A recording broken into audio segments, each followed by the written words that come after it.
సరస్వతి ఎలా ఉన్నావు నాన్న? తిరుపతి వెంకన్న బాబుని చూసి వచ్చావా?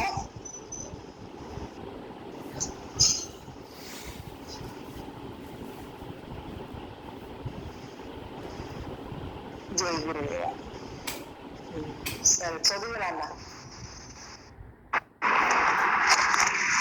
జై గురుదేవ. జగత్ ఎవరిది? ఇప్పుడు ఇచ్చిన వాళ్ళెవరు? నేనెవరు? వాళ్ళెవరు? వాళ్లకు నాకు గల సంబంధం ఏమిటి? ఇలా రెచ్చగొడుతుంది. వింటున్నావా అమ్మా? వింటున్నానమ్మా. ఎన్నో పేజీ నాన్న? ఎన్నో నెంబరు? 271 అమ్మా. చదువు. చావు పుట్టుకులు లేవు, తెచ్చేది అభిప్రాయము. జగత్ ఎవరిది? ఇప్పుడు వచ్చిన